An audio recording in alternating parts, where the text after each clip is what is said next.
Oke, materi selanjutnya tentang diagram HR. Diagram HR itu adalah singkatan dari diagram Hertzsprung-Russell. Diagram HR ini sebenarnya menggambarkan apa sih? Nah, untuk sumbu Y-nya, diagram HR itu menggambarkan luminositas. Luminositas ini adalah daya yang dipancarkan bintang per detik ya. Sorry, energi yang dipancarkan bintang per detik. Energi per detik, per waktu.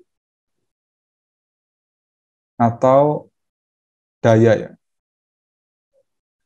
Nah, luminositas ini juga bisa direpresentasikan dengan magnitudo mutlak gitu ya.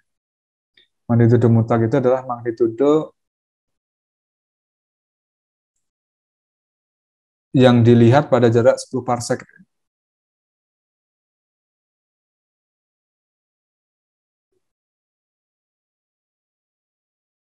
10 parsec. Dan kalau kita nyatakan dalam dalam luminositas itu kita menyatakannya dalam skala logaritma. Semakin ke atas luminositasnya itu semakin besar dan semakin ke bawah luminositasnya itu semakin kecil. Sedangkan untuk yang sumbu X-nya itu kita juga bisa menggambarkan atau menuliskan sebagai temperatur permukaan, efektif temperatur. Ini temperatur itu ya temperatur permukaan dari bintang, dan kalau kita lihat, ini skalanya itu skala logaritmik, gitu. Jadi nggak linear. Jadi kalau kita lihat dari sini ke sini itu kan selisihnya kan 2000 Kelvin kan. Sedangkan dari sini sampai sini itu sekitar 5000 Kelvin. Nah, ini mengindikasikan bahwa skalanya juga logaritmik gitu ya. Selain temperatur permukaan, kita juga bisa menyatakan sumbu X-nya ini dengan kelas spektrum. Jadi karena kelas spektrum itu punya apa ya? Kelas spektrum itu juga menggambarkan temperatur kan. Kelas O adalah yang paling panas dan kelas M itu yang paling dingin gitu kan, relatif dingin. Maka kita bisa juga menyatakan dengan kelas spektrum gitu.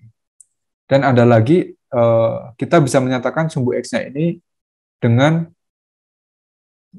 indeks warna atau B kurang V gitu. Ini juga bisa. B kurang V ini juga menggambarkan temperatur ya. Juga menggambarkan temperatur dari bintang. Semakin bintang panas, B kurang V-nya itu semakin negatif. Karena B-nya kan eh, lebih rendah gitu kan. Kalau semakin panas, maka banyak cahaya yang dipancarkan pada panjang gelombang biru. Sehingga magnitudo birunya itu lebih rendah gitu. Kalau bintang dingin, sebagian besar memancarkan pada panjang gelombang merah. Gitu. Magnitudo visualnya itu lebih kecil dibandingkan magnitudo biru untuk bintang yang dingin. Nah, selain itu, kita juga bisa menelaah dari radius dari bintang ini ya, dengan menggambarkan garis-garis yang miring ini. Jadi garis miring ini menggambarkan radius dari bintang. Ini adalah matahari kita ada di sini. Jadi garis yang ini itu menggambarkan radius 1 kali radius matahari. Sedangkan yang 10, 100, 1000 ini ya menggambarkan 10 kali, 100 kali, dan 1000 kali radius matahari. Dan yang di bawahnya ini ya 1/10 dan 1/100-nya radius matahari. Nah, dari diagram HR kita juga bisa uh, membacanya ya. Jadi kalau misalkan ada bintang yang lokasinya semakin ke atas itu ya. Semakin ke atas dari diagram HR, maka semakin terang bintangnya itu. Atau semakin terang bintang, ya lokasinya akan semakin ke atas. Dan semakin redup bintang, lokasinya akan semakin ke arah bawah gitu. Dan kalau kita lihat dari temperaturnya, semakin panas itu semakin ke kiri. Jadi bintang yang panas itu ada di sebelah kiri. Dan semakin dingin, suatu bintang lokasinya ada di sebelah kanan.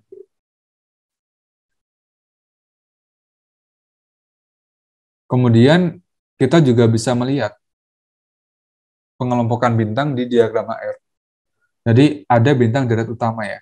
Dan deret utama itu adalah bintang yang di sini, di deret utama. Ini bahasa Inggrisnya adalah main sequence. Nah, sebagian besar bintang itu ada di deret utama. Sebagian besar bintang ada di deret utama.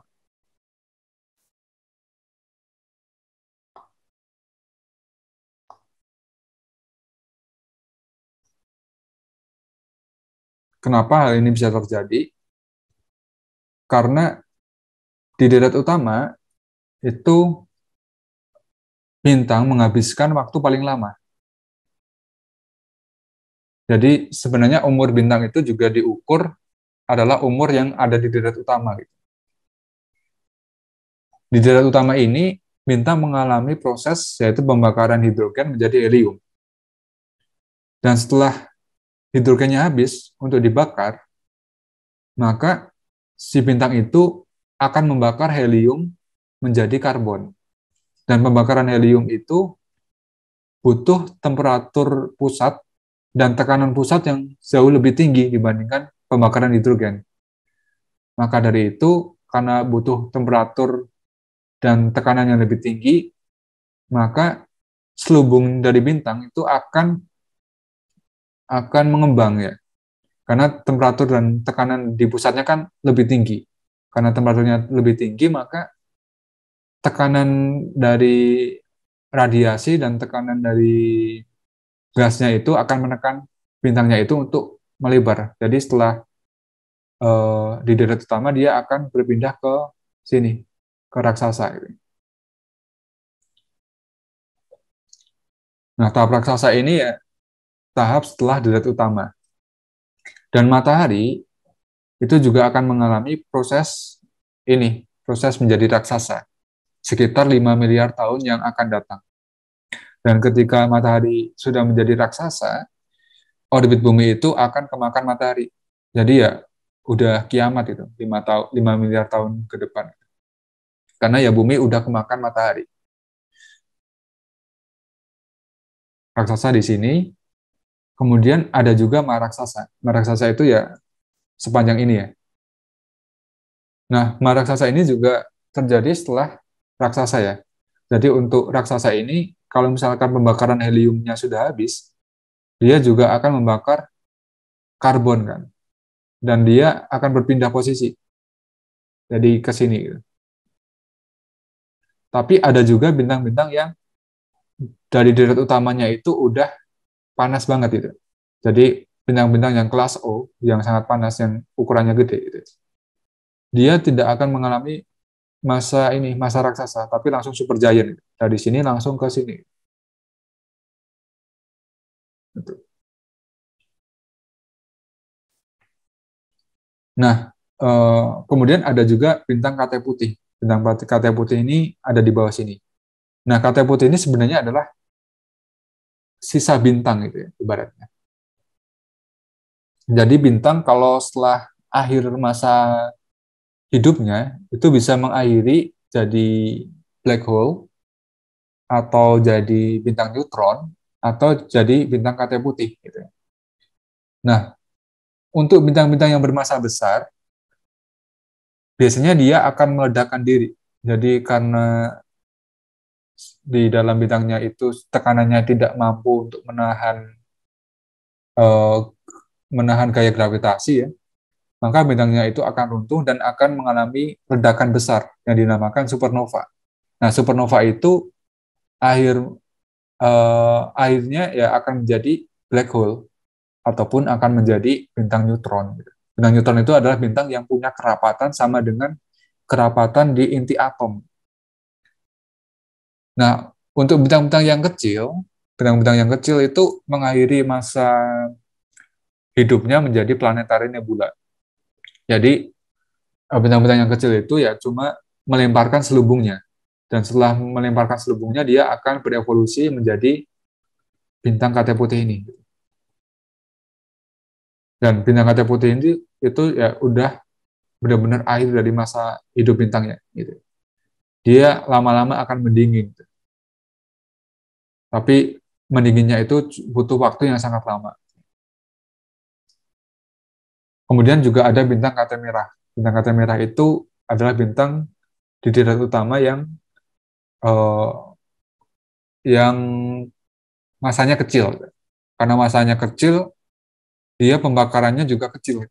Jadi luminositasnya juga kecil, gitu. Umurnya juga awet karena pembakarannya kan sedikit gitu kan. Nah, bintang KT merah itu ada di bawah sini. Kemudian kalau kita lihat dari visualisasi ukurannya ya, itu seperti ini. Jadi bintang-bintang yang ada di darat utama, matahari kita itu kalau direlatifkan itu ukurannya segini. Terus untuk yang bintang yang kelas O di darat utama itu ukurannya segini. Dan ukuran raksasa dan raksasa itu ya jauh lebih besar ya seperti ini ya. Dan bintang-bintang yang di KT putih itu ukurannya sangat kecil gitu. Nah, kemudian kalau kita lihat dari kelas luminositas ya, seperti kelas ini klasifikasi MK ya. Kelas 1A itu ada di atas sini gitu. Ini kelas 1A. Kelas 1B ada di bawahnya di sini. Kelas 2, kelas 3, kelas 4, dan kelas 5. Gitu. Dan di sini juga bisa kita lihat yang gambar di kanan bawah ini adalah efek dari luminositas terhadap lebar dari garis spektrum. Jadi untuk yang luminositasnya beda itu ya, itu juga bisa mengakibatkan perbedaan garis spektrum, lebar garis spektrum. Contohnya saja untuk bintang yang raksasa dengan dekat utama ya. Misalkan untuk kelas spektrum yang di sini ya, ini kan kelas spektrum yang sama, maka temperatur bintangnya itu akan sama. Misalkan kelas spektrum G di sini ya, dengan raksasa di sini. Gitu. Di sini, walaupun kita mengamati pada temperatur yang sama, ya, pada kelas spektrum yang sama, ternyata hasilnya itu akan beda. Kalau yang giant itu akan lebih apa? Lebih lebih tipis dibandingkan yang main sequence. Begitu juga untuk yang super giant yang ini ya. Misalkan yang ambil aja yang 1B ini. Yang 1B ini akan menghasilkan garis yang lebih tipis gitu. Nah, alasannya kenapa bisa seperti ini? Alasannya karena kalau kita ingat-ingat lagi, garis absorpsi itu terjadi karena atmosfer bintang kan. Jadi bintang itu punya atmosfer. Ada atmosfer bintang. Nah, untuk bintang yang luminositasnya besar, misalkan saja bintang yang raksasa sama super raksasa, si atmosfer ini itu ya tipis gitu ya. Untuk yang super giant dan giant, atmosfernya itu tipis. Karena atmosfernya tipis, maka penyerapannya ini juga akan lebih sedikit gitu. Nah, itu alasannya kenapa untuk yang super giant dan giant itu lebar dari garis spektrumnya ini lebih tipis dibandingkan yang garis utama.